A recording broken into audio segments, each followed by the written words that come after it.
realise the dream of home ownership. Under the Conservatives, home ownership has become a pipe dream for far too many young people. We've got large numbers, as you said in the introduction, of young people living in their country. People delaying and not starting families as a result. This is something we have to take on as part of that wider agenda of getting to grips with the housing crisis that has developed over the past 40 years. It's become acute, it's intensifying as a result of the decisions the Conservatives made.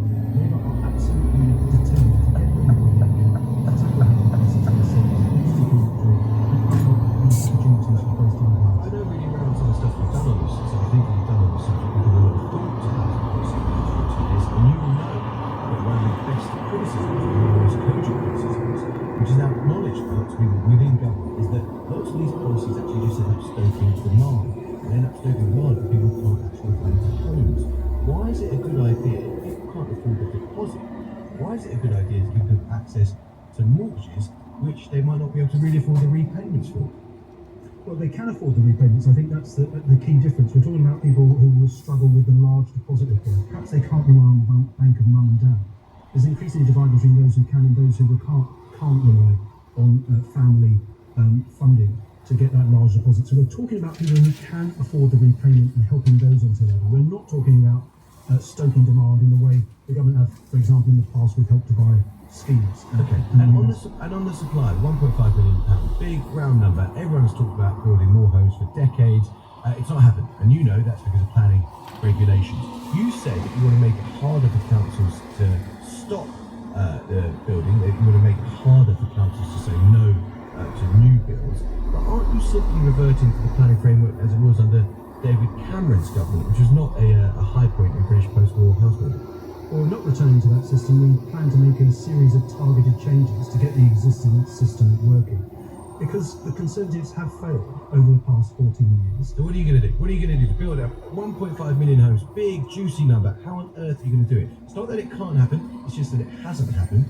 What are you going to do that no one else has done? It is a big number. It's a stretching number. We deliberately chose a stretching target because we think it's required to address that housing crisis, to boost economic growth. We have a comprehensive and very carefully thought through housing, planning and land market reform package to deliver it.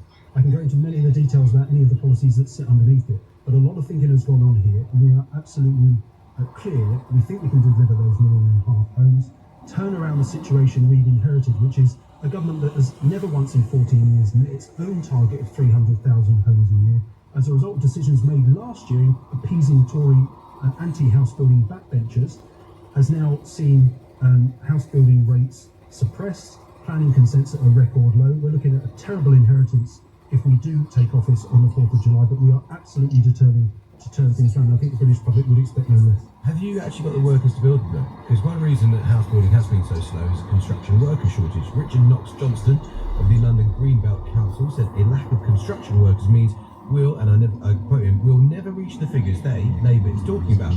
Brexit lost us East European workers, and a lot of workers who are left are approaching retirement. So do you actually have the people to build these homes? There are a number of hurdles that we might face in realising that target. Planning capacity is one of them, but construction capacity absolutely is a big feature. We've got an ageing workforce. We've got to do more in terms of skills and training to get more young people into that workforce. But we've also got to look to rely more on things like modular building. And again, the government has failed there. Complete market failure, seeing a series of modular house builders go under over recent years. So we've got to look to, if you like, factory-based methods as well.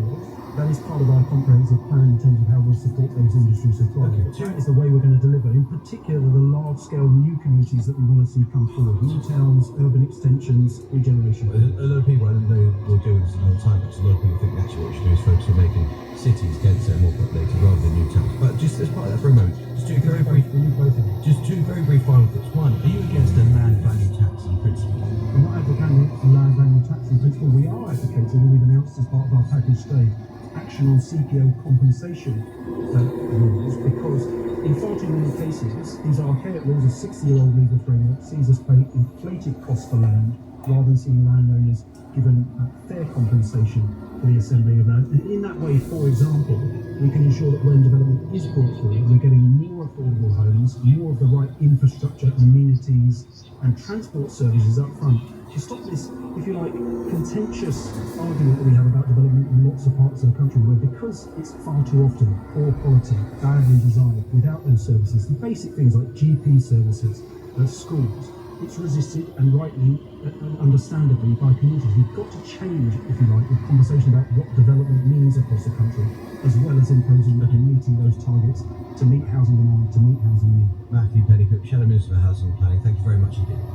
Now, at 26 minutes past 8, there's a slightly curious feeling in this studio. There are never three of us here at the same time. But Michelle has just walked into the studio for a rather good reason, because the issues you've just been hearing about, whether it is that D-Day rap, whether it's housing, they just feature on the latest television debate. The first of the BBC News debate, which Michelle is pleased to make. Well, hang on a second. If she's sat over there, you've got to give her a hard time. Yeah, she sat on that side. You're going to be horrible to her. Not always, not Yeah. always. I think we I treat predicted. people Yes, fairly always. nicely, but it is very odd, I have to say, being on this side of the desk, looking at you all, Mike as well, at the sport. Yeah.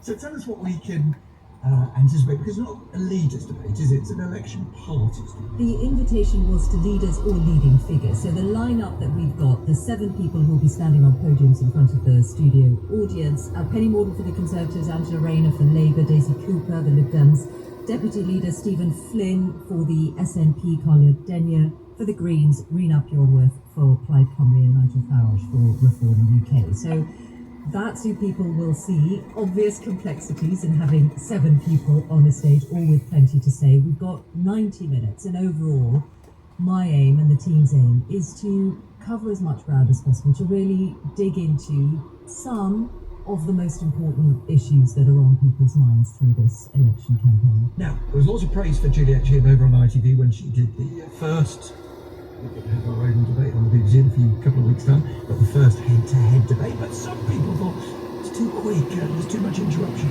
Have you got very strict rules to keep all those 7 in order? The framework is different, and there is a different flexibility involved. But obviously, there are going to be many more moving parts, simply because there are 7 people. And you've been in this chair in the last election, Nick. I've been doing the same format in the election before that one. I think there are many forms of political communication, aren't there? And we see them in the BBC's offer during this election campaign. You'll be doing the leader interviews as well. I think the debate is going to need to have pace. It is also going to need to be as enlightening and informative and as rigorous as possible. I say ultimately, I feel there is a choice for the parties to make about how they want to come across to voters, because many people are not only undecided, but will really be tuning into what the parties are saying, possibly for the first time in these 90 minutes tonight. So it is a particular format, and some people have issues with that format. I would simply say it is one form of political messaging and political journalism in this period. And just remind us, where do we tune in and when? 7:30 tonight. It is going to be on BBC One, also on the BBC News Channel, local radio across the country, and there'll be full online coverage, including BBC Verify, fact-checking the claims made on stage. Fact-checking you, that's how it is. No. I don't need the fact-checking, but their service is available. Popcorn at the ready. What a Friday night. Good luck with it. It's, I think that's slightly sick for you last week. I remember my chair. Thanks. Oh, I'm sorry. Just to make you feel better. It's important. We're there for you. Yeah, I'm there. Yeah, cheering you. As will Mike be cheering you on. It's August. Absolutely. If you 3 are here, Martha, Emma and Justin having a party elsewhere, maybe they're having a watch-along tonight. Cooking some popcorn. Exactly. Well, after a surprise early announcement yesterday, we now know the final 26 England players selected by Gareth Southgate for the European Championship in Germany, which starts next week. Plenty to pick over then with correspondent John Murray, who joins us now from the England camp. Morning, John. Yes, it sounds like they're going to have some opposition for the England-Iceland commentary tonight. Exactly, yeah. Well, a choice of listening, as we like to often hear. As we say. On the BBC, absolutely. Yeah, well, Southgate took a bit of a leap out of Rishi Sunak's book, didn't he, yesterday, taking us all by surprise by going early with his big announcements, naming the squad long before the deadline, and it is the big name omissions that dominate most of the headlines, perhaps understandably. Who will consider themselves to be the most unlucky to miss out, do you think? Who's the most unlucky? I think the answer to that would probably be Harry Maguire, and I would say unlucky because it's an injury, it's a lingering calf injury that has cost him his place not only in the squad but very likely in the starting 11 for the first group match against Serbia. Gareth Southgate did say to me yesterday that Maguire would not have been fit until deep into the tournament. He wouldn't have been able to play in the group matches. But I think he's unlucky in that his Manchester United teammate Luke Shaw is also recovering from an injury. And Gareth Southgate didn't want to take two injured players in the 26. So Shaw, because he's the only out-and-out left-back selected, is the priority and is in. And Maguire, who's played for Southgate at all three of his previous tournaments as manager, Harry Maguire will not be there in Germany. And the player himself, by the way, said maybe he pushed himself too hard to try and get fit. Tell you what though, John, Southgate certainly has answered some of those critics, hasn't he, who have claimed in the past that he's too loyal to certain players. I mean, there's not a lot of sentiment in some of these selections. No, that's certainly been levelled against him. Also that he doesn't always go with the form players. But neither Jack Grealish nor James Maddison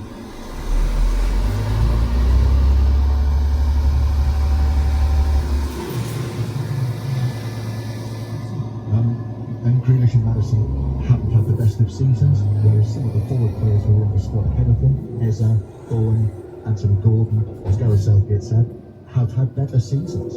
And just briefly, John, I'm intrigued by his striking options. We assumed, didn't we, that it would be one of Ivan Toney or Ollie Watkins to act as backup to Harry Kane. Turns out that both of them have made the play.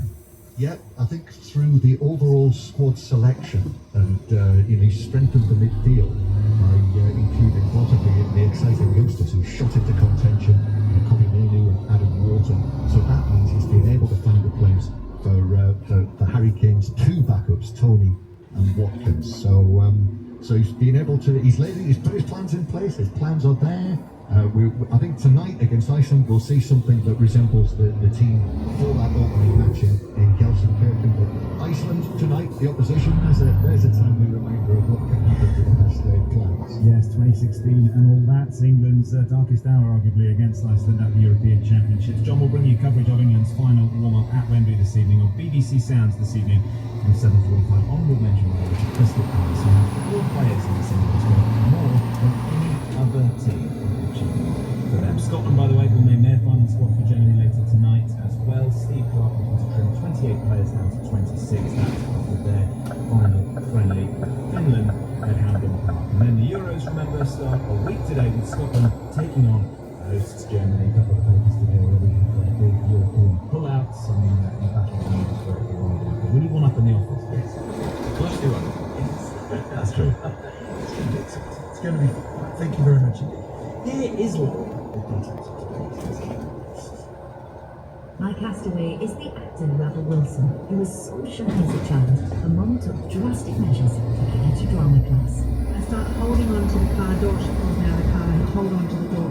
And then like a snow cloud pushes me into the door and says, "Bye, I'll see you back at 5." And then eventually what happens with acting is you play these different characters and some are confident and a bit of the confidence rubs off on you somehow. Rebel Wilson, my castaway. Do join us to hear her Desert Island Discs this morning at 9. Look forward to that. Quick look at the weather. Sunny spells and showers for most today. Thick cloud building, but parts of the northwest. Breezy. 26 minutes to 9, you're listening to the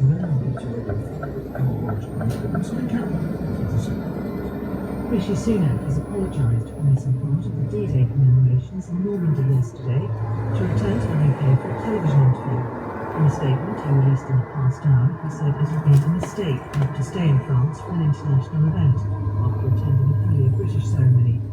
The Liberal Democrat leader, Sir Ed Davies, said Mr Sunak had brought shame on the office of Prime Minister. Greek police are continuing to search for BBC presenter Michael Mosley on the island of Symi. The 67-year-old has been missing since setting off on a walk on Wednesday. The British businessman Mike Lynch has been cleared of fraud charges he faced in the US linked to the $11 billion sale of his software firm to Hewlett-Packard in 2011. He'd been accused of inflating the value of the company, called Autonomy, ahead of the sale. Health experts are trying to find the source of an E. coli outbreak that's led to 113 people falling ill across the UK. Officials say the outbreak is most likely to be linked to a widely available food product. Caroline, thank you. It's now 25 minutes to 9. It's a day of election offers coming to voters. We've heard from the Conservatives about their promise to claw back less child benefit from those on earners if they're re-elected. We've heard from Labour, so they want to increase access to mortgages if they get into government. Time then to hear from the Liberal Democrats, who are announcing this morning that they want to double statutory maternity pay and also to give parents, dads in particular, a use it or lose it dad month, as they call it, unpaid leave for new fathers. We're joined by the Lib Dem spokesperson for education, Benona Wilson. Good morning to you. Good morning, Nick. So, explain to us first of all what it is you hope to achieve with this increasing generosity of parental leave. Sorry, you cut out slightly there, but I think you wanted me to explain what it is that we're offering today. Liberal Democrats are saying that we want to offer parents and families genuine in those really critical first early months of a baby's life. We know that so many parents would love to spend a little bit more time at home during those early months, that first smile, that first word, that first step, but it's frankly unaffordable when you look at the rates of statutory maternity pay and statutory shared parental pay. And so what we're saying is we would double that funding for statutory pay, and also to encourage more dads, many of whom desperately want to spend a bit more time at home. We'd increase paternity pay, but also introduce, as you said, this use it or lose it dad month at 90% of earnings with a cap, in order to encourage more dads to spend time at home, because we know that greater equality in parenting leads to greater equality in the workplace. Okay, Frankly, too many mothers face a huge motherhood penalty. We'll come on to how you pay for that in a second, but I want to ask you about the new rights at work that you're talking about. Paid parental leave day one, you say. Yeah. That will be a disincentive for employers to take on new staff. So if they look at someone and they think, in future, this person may get a very expensive right, the right to leave their job from the first day they're employed, not after a probation period, not after, as now, a 26th period of waiting, period of waiting for those rights. Won't a small employer in particular, money companies in fact think, well, maybe not hire someone, can't take that risk? Well, it's interesting you say that, Nick, because I know the Federation of Small Businesses is supportive of some of these proposals, and they feel that it helps improve greater transparency, and also we know that it encourages more mothers to be in the workplace, more women to be in the workplace, by equalising the rights between men and women. And at the moment, about a quarter of fathers are ineligible for paternity pay. 1 in 5 don't even take paternity leave because they haven't been in a job long enough, because they're self-employed, because that's the other thing that would also apply to those who are self-employed. This is just about making our working practices fit for modern day. Let's turn to the cost on the taxpayer. Sorry to cut you short, but we've got a relatively short period of time, and I want to turn to the cost of the taxpayer. Now, you say that you'll pay for this by cracking down on tax avoidance, and curiously, so did the Labour Party when they came on the programme earlier, and so did the Conservative Party. This is not survival, is it? We know from the Institute of Fiscal Studies, respected on all sides, that, and I quote, and I said this to the Conservatives earlier in the programme, there are cuts on the way with absolutely 0 cents from the main parties, that includes you, about where those cuts might fall. You are promising more for less, and I put it to you, to use the language of this week, that is potentially alarming. It isn't. Well, Nick, if I could just address a couple of points there. Firstly, when the Conservatives say that they're going to claw back money from tax avoidance, they haven't said anything about where they get this from. We've laid out a clear plan to invest actually £1 billion in HMRC to improve the resources and technology to tackle tax avoidance and evasion. And we're not saying that we would be able to close the entire tax gap, which is some 36 billion. We're saying about 7 billion would be clawed back, which is a conservative estimate when you consider what the head of It is a HMRC conservative estimate. The IFS, and I quote, let me just put this point to you, it isn't a conservative estimate. There's not an easy 5 billion sitting around waiting to be picked up, say the IFS. Forget the 36. What the experts say is, of course, everybody would like to raise money from tax avoidance, but simply saying the HMRC, who's in charge of collecting taxes, told Parliament that for every clawed back, and that's why we're saying for £1 billion. The man who wants more staff says, if you give me more money, I can do a better job. That's hardly a surprise, is it? No, but also just to address your other point on tax, Nick, I think we're the only party that has actually set out a series of revenue raises over the last week, and we'll be setting out a fully costed manifesto on Monday. We've talked about reversing the tax cuts for the big banks. We've talked about trebling the tax on the social media giants to pay for mental health support for our children. We've talked about closing the loopholes in the windfall tax. There are a series of tax changes we've laid out that will go after big businesses as opposed to hard-pressed families who are facing the highest tax burden since the Second World War. Minerals. We look forward to seeing more of that detail on Monday, and of course when the manifestos are out, which they will be out next week. We'll have interviews about those. So thanks for joining us. You sound very excited, Nick. 18 minutes, it should be 18 minutes tonight. He was there. If you remember the punk scene of the 70s, the electric energy of the 80s, and the celebrity wars and peacemaking of the 1990s, all of it played out in magazines, newspaper headlines, and those vanished times when print was king. Well, here's someone else who remembers it too. I was there. Dispatches from a Life in Rock and Roll is the memoir of Alan Edwards, one of the giant figures in the world of PR, especially entertainment PR, who for decades, if you wanted to reach the likes of Bowie, the Spice Girls, Prince, even at times David Beckham, Amy Winehouse, Elton John, for a while Mick Jagger, and on it goes, he was the guy who had to speak to. Of course, the PR industry has itself been through a revolution in recent years. Alan is coming to tell us about the book and about that revolution. Alan, good to see you. Good to see you, Mo. I see you scored a lot of notes on your piece of paper, as any good PR would. Just before we read those notes, Then that hieroglyphics. Once I was out with Prince, and Here we go. right in the middle of the night, and he was talking about Egyptology, and I thought, I better make some notes. He's the client, so I'm scribbling it down, but when he pitched back, and he comes over to me and he looks over my shoulder and he said, Alan, you write the same as I do. I said, oh, what's that, Prince? He said, you write in hieroglyphics too. So that's what I was doing. that's why you think. I was going to say we don't need an excuse to play David Bowie, and that was a bit off given what we just heard about Prince. I think we should do it anyway. We don't need an excuse to hear Bowie. Let's hear it. Let's hear a bit of David Bowie.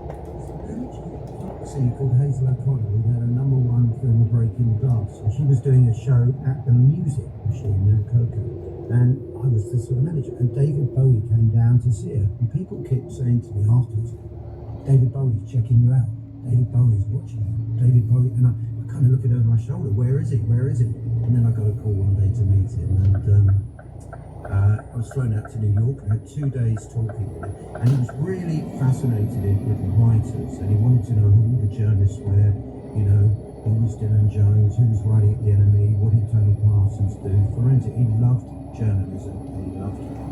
Dylan Jones has gone to be editor at GQ now, editor of Evening Standard. I mean, one of the things about that era was, as a fan, as a punter, you could often get very close to the stars. You go to a Rolling Stones gig, and here I'm told that you can often, there's a chance of bumping into them and making contact with them. As a writer, this is true of many different professions. Sport, for instance, we went on those great Ashes tours of the 1980s, you could mix with the England team. And actually, it's your profession, in a sense, that came and put a bit of distance between the stars and fans or writers. Do you feel that sense that you were the lucky ones who could get close to them, who could earn their trust at a time when they may be pushing others away? Yeah, in those days we'd have a thing called On the Road, and you'd say to journalists, right, you go and hang out with the band for a couple of days, but sometimes it got out of control. There's a guy called Nick Kent, who was the doyen of sort of music writers then, from The Enemy. He wanted to go on the road with the Stones, so I said, okay, that'd be a good idea, we went down there. Anyway, he's gone a couple of days, and then the editor of The Enemy, Neil Spence, goes around and says, where's Nick? I said, he's on the road with the band, he's just doing this in-depth piece. A week goes by, still no Nick Kent. 3 weeks later, the editor's calling, well, I can't run the piece. I don't know if Nick ever came back. He's probably still on the Stones tour now. How much of your job was basically just therapy for really quite screwed up famous people? That's a brilliant question. Well, the book reads like that. Yeah. A lot of it, you're very, very involved at these extraordinary moments where people's career is sort of could fall apart, or their marriage, everything in their life could collapse, and you're the person they call, or rather, you could have called them. In those days, it'd be like, the News of the World have got a story, and they're alleging that you did this with that person, or whatever, and the person you're telling it to could collapse in tears. I mean, it could be really the most painful, fragile conversations, and using all your experience, and it's like a therapy thing, and you then talk them through it. I mean, I was working with David Beckham when he had that sending off in the World Cup. And the media tabloids went absolutely crazy, and effigies hung outside his house. I mean, and I was trying to manage it and not show him everything, because it's just too much to cope with. What did you make then of the recent Netflix documentary? Because one of the things that you've done for clients for many, many decades, you try to exert control over something that's quite hard to control, which is public perception. And when you have key relationships with editors and journalists, you can do that. Obviously, it's much harder on the edge of social media. Do you see in things like the recent Beckham documentary an attempt to use streaming giants, people like Netflix, to try and reassert control over the public narrative? Yes, I think if you go back to look at music, and originally singers were just turns, and they came in and did their bit in front of the mic, and that was it. And then they decided they wanted control, and they wanted to be the producer, and they wanted to make albums, and they wanted to have create the artwork and have the whole process. And you then went into a golden age of music, and I think it's the same really with all these documentaries. And anyone you look at, Marley, there's the musical, the Sex Pistols, Disney. I mean, it's endless. And I think it's now that a lot of these people, as you said earlier, inaccessible. You don't get Mick Jagger in a bar in Soho. You're not going to bump into David Beckham. So this has become like holograms as well. And I saw a great quote from Mick the other day, and he said, someone said, well, are you going to go on forever? And he said, well, yes, as a hologram. So I think we've got to accept that we are in this virtual world, and it's great fun. It wasn't always virtual, as your book made it clear. It's called I Was There, and it's a hell of a read. Alan, thank you for coming in to see us. Oh, lovely to be here. My favourite programme. So it should be. Thank you for saying that. It's 12 minutes to 9. Now, we led this hour with the extraordinary news of the Prime Minister's apology for leaving D-Day's commemorations yesterday early in order to do a television interview. Let's get back to the D-Day commemorations themselves, because you've been in touch, many of you, with some very powerful family stories about what you were told about parents and grandparents' involvement on that day, June 6, 1944. Jeremy Hawkey got in touch with us. He emailed today at bbc.co.uk with the extraordinary story of his father, the late Derek Sidney Hawkey, Lieutenant RNVR, who was in charge of the first craft landing onto Juno Beach 80 years ago. Lieutenant Hawkey found a mine on the craft that did not explode. As we'll hear, he rushed to tell his own family that story, but it was a story told to the BBC, and the tape of that is now in the Imperial War Museum's archive. When we came to raise the door, we found that the tetrahedral defense completed shell was attached, and this caused us quite a headache. After unbeating, we went back to the waiting area and eventually sailed, still with the tetrahedral defense attached to the door, and we came almost back to this country with the thing still attached. I didn't much like the idea of coming into harbour with that on our bows in case we were unlucky enough to hit anything, and so we did our best to get rid of it. But luckily the detonator, instead of coming down on its nose, broke off, and so the thing didn't explode. And the propellant went forward and threw the shell overboard. The detonator we kept the souvenir. Jeremy Hawkey, the son of the late D.S. Hawkey, joins us now. Good morning to you. Good morning. For people who are not familiar with tetrahedron, tell us what that was, what it was doing. As I understand it, tetrahedrons were placed by the Germans along the landing beaches in Normandy. They were basically structures which were designed to blow up the landing craft, basically. So they were hidden, in the sand.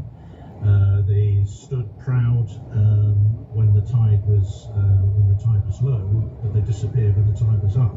So it's a big physical object that I think made it difficult to land, but there was a shell attached. Now that story we heard, was that a story that your father told you?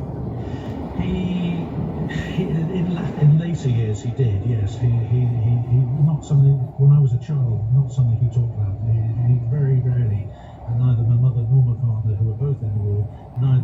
spoke a great deal about their experiences, probably because it was so emotional, so difficult to think about it. I think that came through in lots of the communication we had, and indeed the interviews I've done with D-Day veterans. Quite often, they wouldn't say anything very much about this for decades. Their pride was obvious, but they didn't want to tell the stories. I agree. Yes, it was too painful. It dragged up painful memories.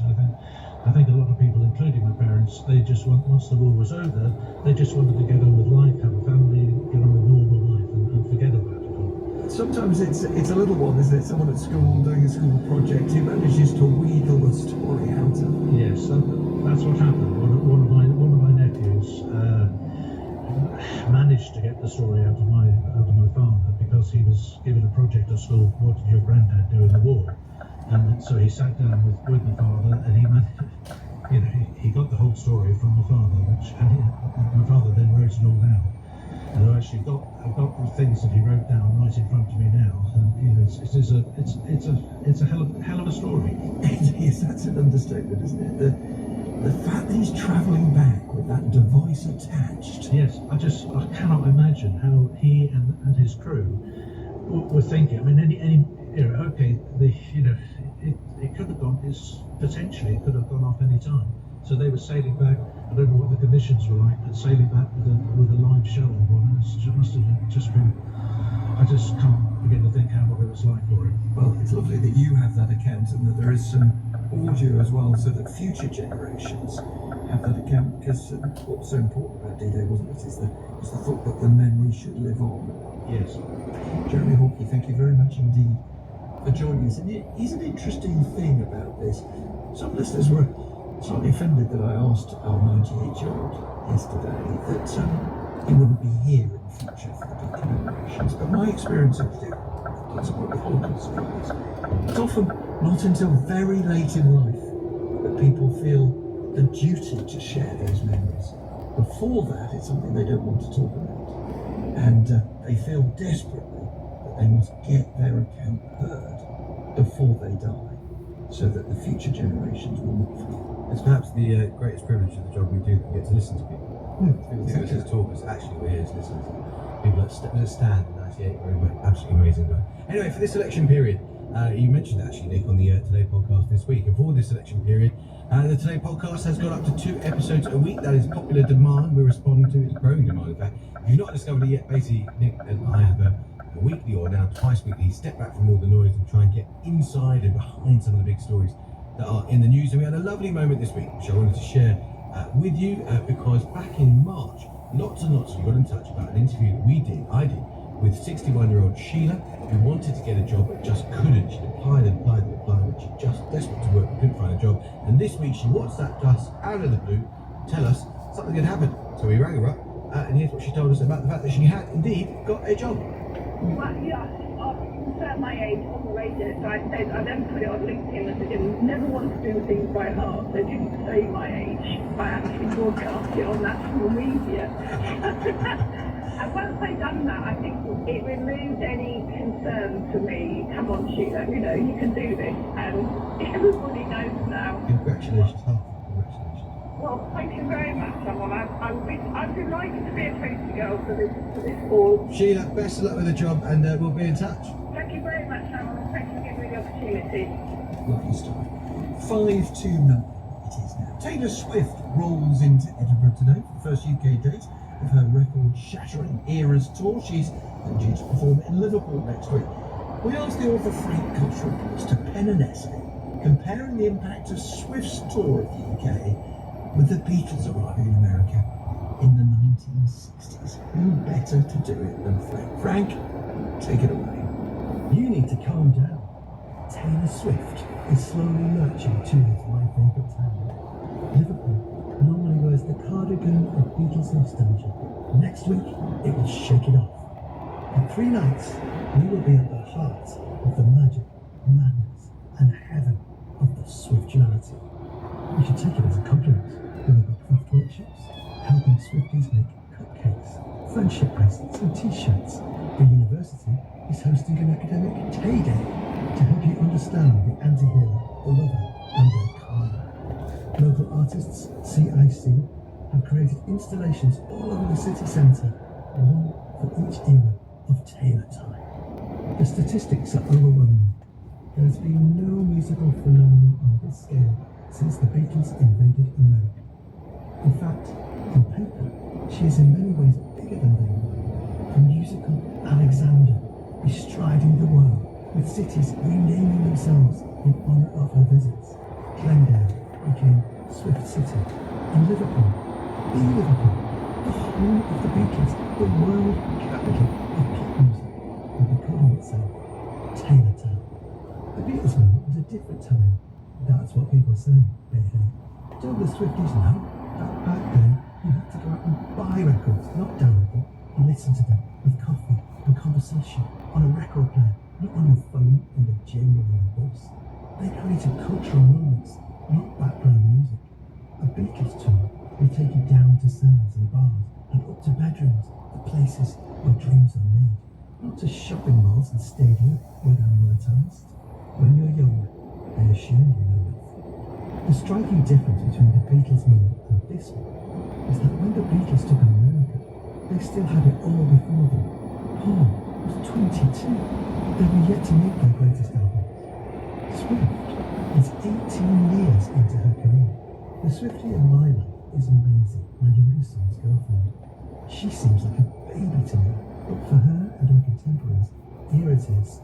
Yes, a mind-blowingly exciting thing to look forward to, but also a retrospective, a nostalgia fest. This is the music they grew up with, made new. Despite all the showmanship and the magical sets like Les Devlin, this is about curation, not creation. Or to put it another way, it's about survival and revival.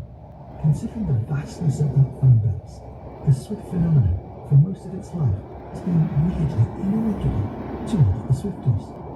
A digital experience. But if you live like that, you live with ghosts. The magic, madness, and heaven of eras in that it's live. She's here, in the flesh. And more importantly, so are her fans. In Taylor Town, of course, there's no bad blood. No one's blocked or unfollowed. The word McCartney used to describe her relationship with her fans was sisterly. And I don't know how it gets better than this. A generation, maybe two generations, who've been kept away from each other by digital distraction, by traumas like the Manchester bombing, are now out there in the street. How amazing for them to see a stadium whose crowds are normally overwhelmingly male, this time overwhelmingly full of girls and young women. In Anfield, dressed in the colours of their favourite eras, they will see each other IRL at last. They'll sing songs from their past and draw strength from them to go forward, knowing that they can make up for lost time and they'll never again walk alone. It's a paradox, nostalgia for a future that's about to happen. Because the thing about life is that you understand it backwards and you have to read it forwards. That's a quotation from Kierkegaard. Look what you made me do. There are other quotations in this piece. They're all from Taylor Swift. How many did you spot? You can never get enough Frank Cottrell voice or Kierkegaard on the Today programme. That is it from us today. Thank you so much for listening. Our editors were Jack Evans and Laura Cooper. The studio director was Nathan Chamberlain.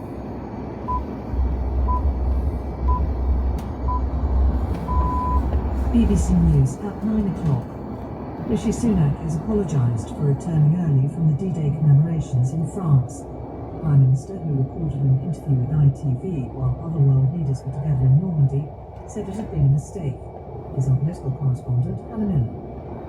The Prime Minister had faced heavy criticism after his decision to return early from the D-Day commemorations, leaving the Foreign Secretary to represent the UK in the final part of the event alongside world leaders.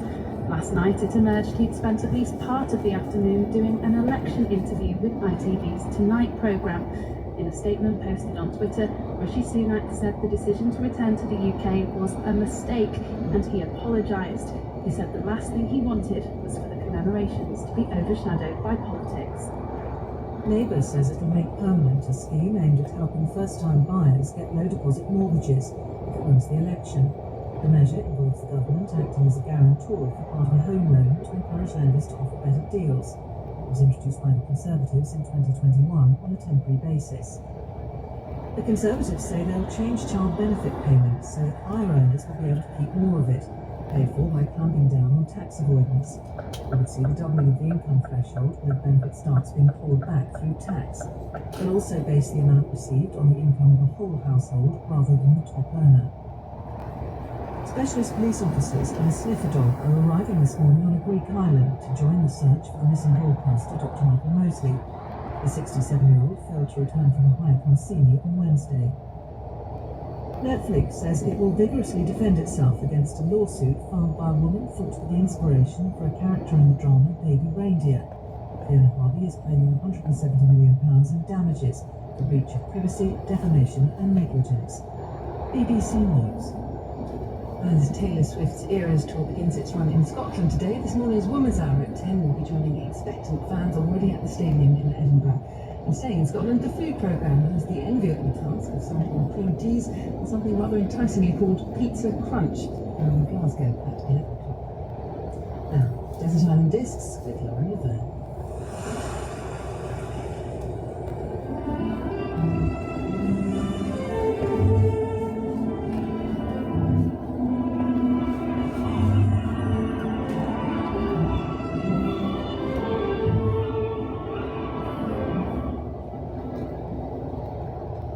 My castaway this week is the actor and writer Rebel Wilson. She burst onto the Hollywood scene 13 years ago, stealing the show with her breakout performance in Bridesmaids, before taking centre stage in the internationally successful Pitch Perfect trilogy. Her comedy persona was outrageous, her confidence infectious, and her body positive attitude hailed as a refreshing change on screen. She was a rebel by name, but perhaps not by nature. She grew up in the suburbs of Sydney and was deputy head girl at school, where her first love was mathematics. She was so painfully shy, her mother dragged her to drama class in an attempt to bring her out of her shell. Luckily, it worked. She says, if you've got the ability to make people laugh, you have an inherent sense of power. Sometimes men feel uncomfortable with women having that power, but of course, women have always been funny and talented. Maybe that's scary. Rebel Wilson, welcome to Desert Island Discs. Hi, it's great to be here. It's great to have you. So let's start with that sense of power then. Can you remember the first time you realised making people laugh gave that to you? The first time people laughed, I was unexpected because I didn't set out. I set out trying to be an actress like the next Dame Judi Dench, and then I was in this play that was put on at the Sydney Theatre Company, and I thought I was playing a serious role. And I came on, and my first line to the other character was called Amy. It was like, Amy, Amy. People just started laughing, and then I tried to be even more serious, and it made people just laugh. And so the first time I got laughs, it was kind of a shock, and then I very quickly computed, oh, there's something about me people find funny, so I'm going to lean into it. When you're acting on set, Rebel, I know that you really love improvising, but I'm wondering about the dynamics of that on set, because of course, you know, other actors might have their own idea about the pecking order and who's really the star. Have you ever had to be mindful of that? I have had once with an older gentleman who couldn't handle that I was improvising, and then out of courtesy to him, I just stopped and just only did the scripted lines. But in Pitch Perfect 1, a movie I'm in, I improvise this bit about mermaid dancing, and I go down on the ground and pretend to be a mermaid dancing as if that's some form of dance. And it was very unexpected. I just improvised it to the point where they actually had camera marks on the ground, fluoro tape, that they then had to paint out at the finished movie, because they didn't expect me to go on the ground and start moving around on the ground. It's just, sometimes it's the unexpected stuff that gets captured. Almost always ends up being the stuff that you see in the movie trailers, because it's one of the best jokes. Rebel, you played so many different roles and many different kinds of comedy, but you know, you are a fan of an edgy joke from time to time, and I wonder whether you think different rules apply. Can women get away with different things to men, less than? I mean, I've definitely said a lot of edgy jokes, and said them sometimes in very public places like the BAFTAs.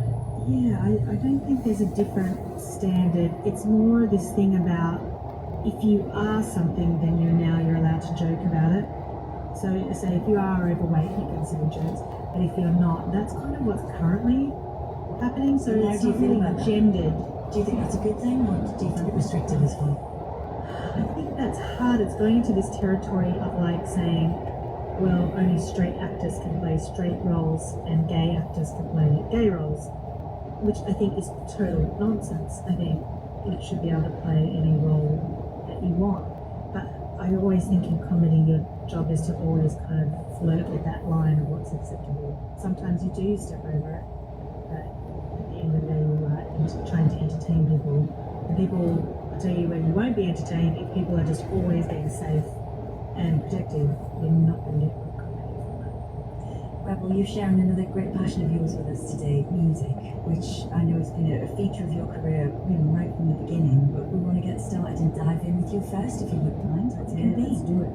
The first one is called Just the Way You Are by Bruno Mars. And why it's important to me, this is a song we actually sung at Pitch Perfect 1, and we sing it in an abandoned swimming pool. We're an a cappella group, and we sing it in an abandoned swimming pool because of the acoustics, and we just learn to be cohesive as a group.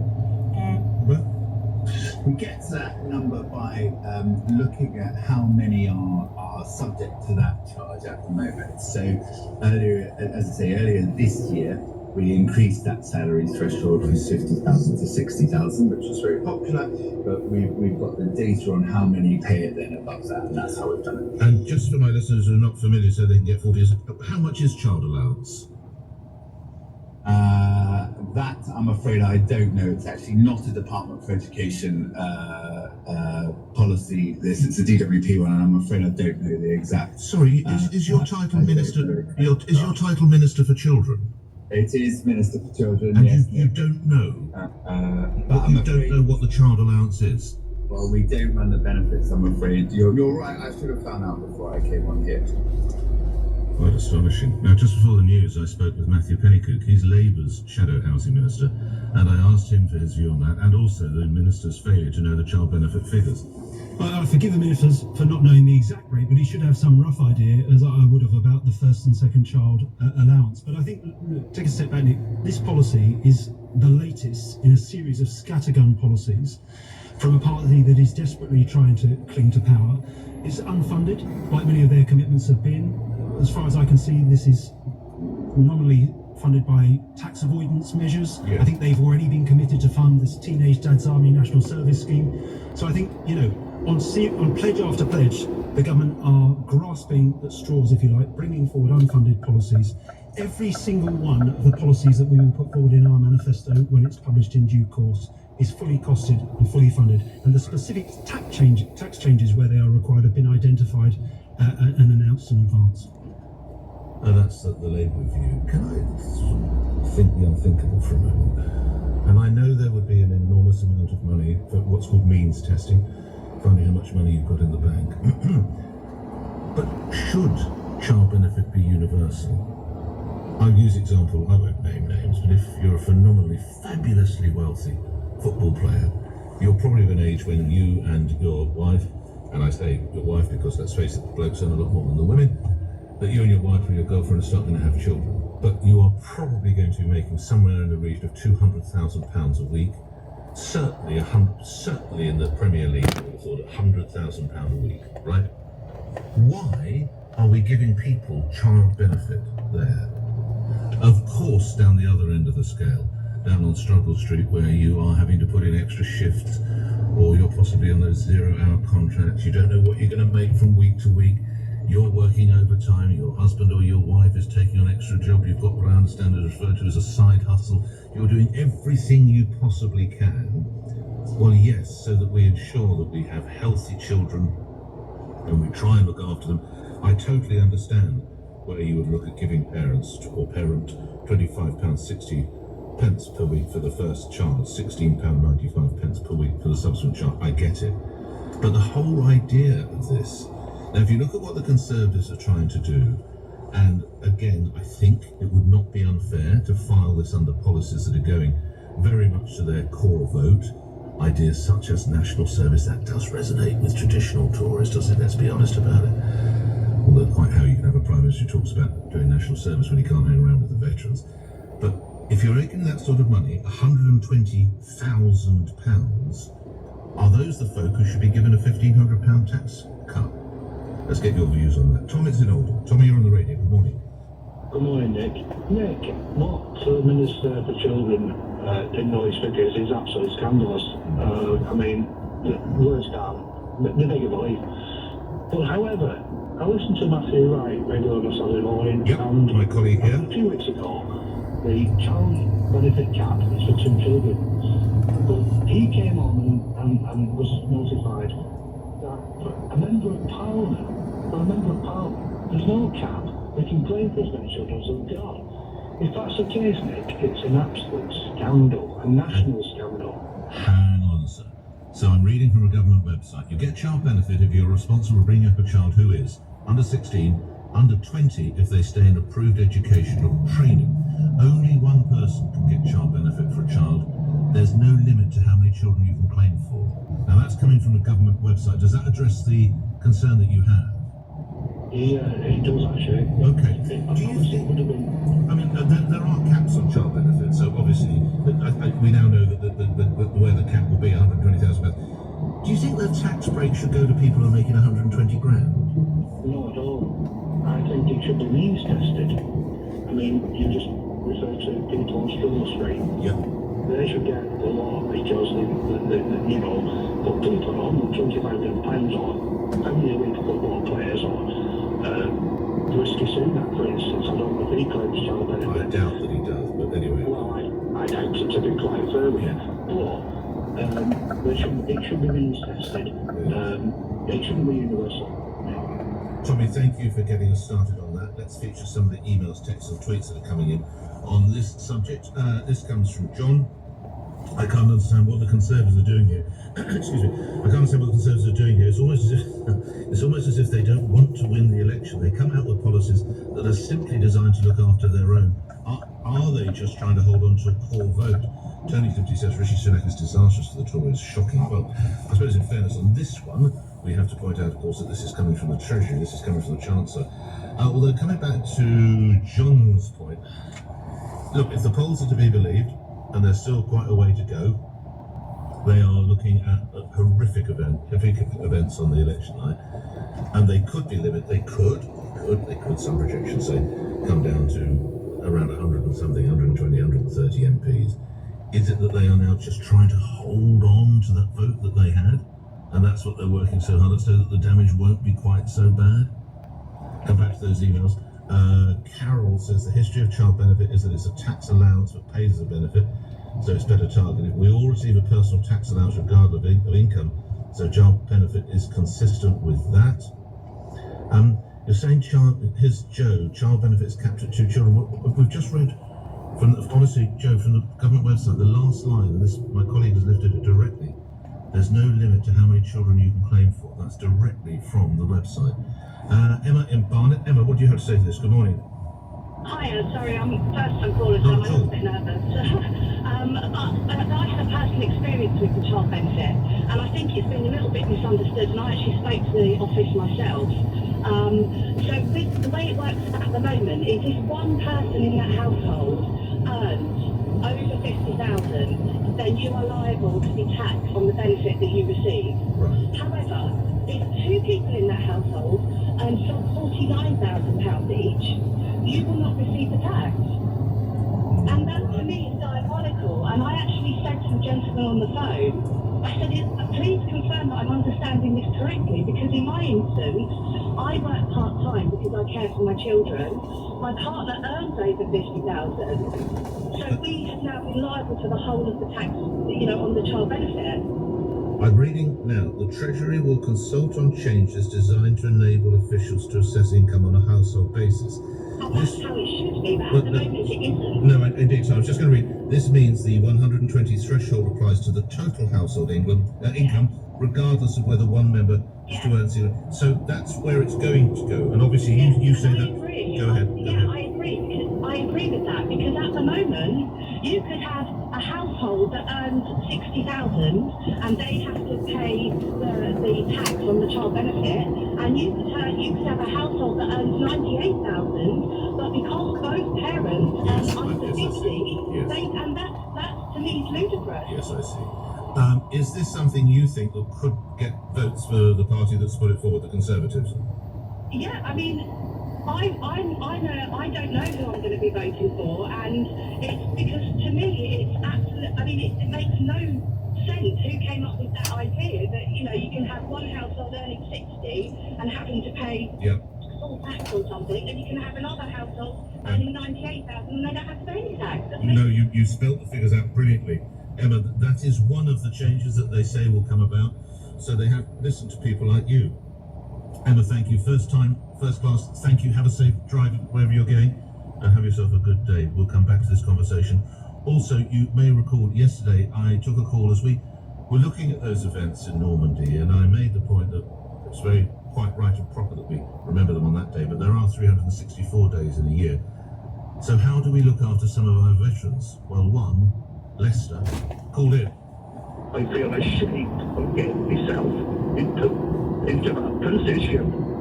I've turned my life around now through my own hard work, but the government gave me nothing. There's an update on Lester and the other call we took as well after the 9:16 LBC News headlines. Thomas Watts.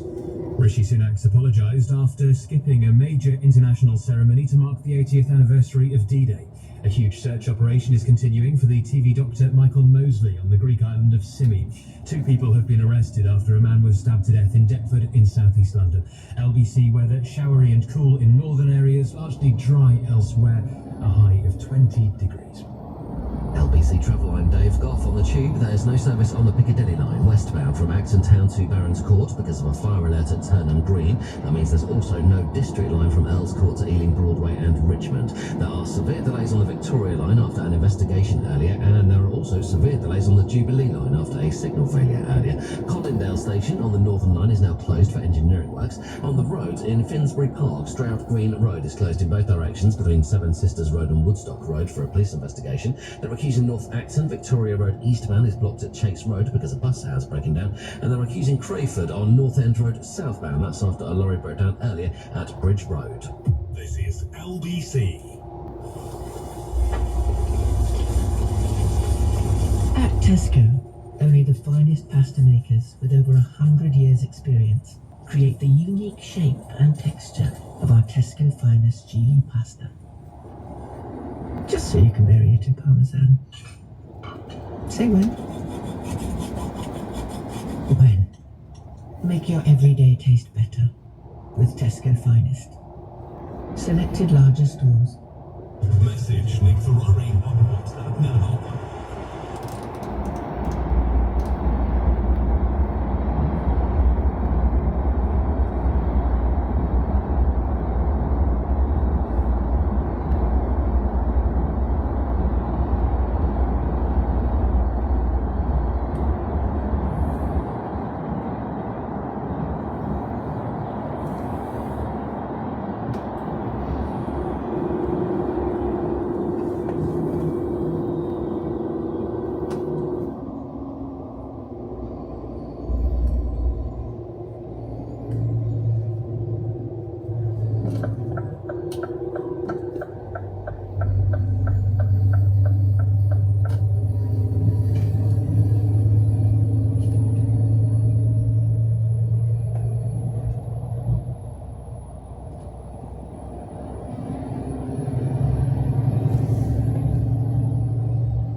Exclusions and conditions apply. Account opening subject to status. UK resident. Had a relationship that might chain me to a situation that I really didn't want to be in, and that wouldn't be the best thing for me.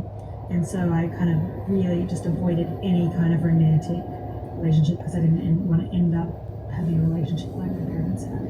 Did they argue a lot? I know they divorced in 97. They separated. They never officially got divorced because my mum thought if she legally divorced him, that might cause him to do something really crazy or commit suicide or something like that. So she never actually divorced him, but she kicked him out of the house when I was 16, and so she should have, really, and I was very proud of her for doing that. It must have taken every piece of strength that she had after years of being like emotionally abused.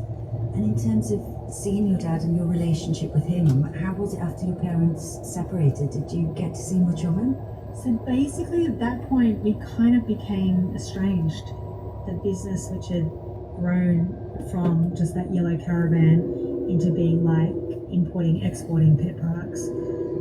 And then my dad somehow turned that business into owing money, so by the end of it my mum was left with absolutely nothing. We all kind of resented him for doing that and doing that to our mum, and we lost our house and we moved into another house, but it wasn't as good, and I didn't have a room and I was just sleeping on the floor. It was just like a really hard time. Your relationship with your dad sounds like it was difficult, and I know that he sadly died in 2013. Had you been able to make your peace with him, to see him before that happened? Eventually the anger just turned to pity, because I saw a man that had nobody really in his life, and so we started slowly, very slowly letting him back in, and he was very proud of me becoming an actress. Like, he was a big fan of comedies in general, like he loved British comedies. He loved Monty Python, like Only Fools and Horses, Fawlty Towers, all those classic, like he loved it. He loved that I went in, and I feel really proud that he did get to see that I was a success, and I think he was very sorry for a lot of his actions, even though he never expressed that. But it's been 10 years, and one of the blessings is that our family started becoming much more open emotionally and telling each other we love you and love your mum, and almost every phone call we now say it, which is something that never happened before because we just weren't expressing our emotions like that. That's progress for sure. Let's have some more music, Rebel Wilson. Your third choice. A lot of it we can't disclose, obviously, because it's personal details, but I just wanted you to know, so this is a very brief update. There will be a more comprehensive update next week, but we have already started work on that. Wheels are slowly turning, so please don't think we just skip off and say, oh, well, that's it. We will return to those cases next week, and if you're listening, Lester, if you're listening, Francesco, your partner, you are not alone. We are going to move the team to do what we can. Update on that at some point next week. Nicola in Midhurst, thank you for hanging on the line. So we hear a new initiative regarding child benefit. Your reaction to that? Yeah, I'm really pleased actually, because I think it's really unfair. I earn just below 50,000. I'm a single mum. I've got 3 children who I claim child benefit for, and it's £238 a month. And if How important is that £238 a month, Nicola? Well, it makes a massive difference because, you know, I'm a single person. I'm bringing up my children alone. I work really hard to boost my income and better myself and my family and provide for them.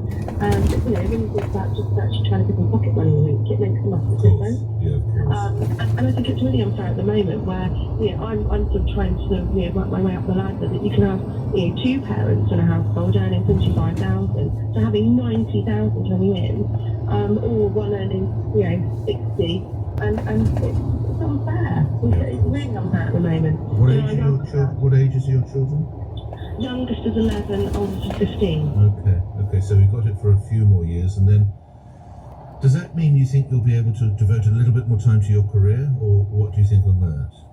I'd really like to be able to. I mean, I'm 46, and I'm trying to really rebuild my career and make. I've got no pension, so I'm really pushing to try and boost the pension up as well. So, I mean, you know, from my point of view, it makes an enormous difference, not only to my children, but just to the family unit as well. And I think that actually it's very short-sighted when they put that in, because actually when you've got single parents, you have so much against you anyway to try and actually boost and better yourself and earn more money for your family. It's very difficult. And then you get to 50,000 and then you lose that money, which is 3,000 a year. Let me ask you this finally. So you're a single mum, you've got 3 children with the ages you've just mentioned.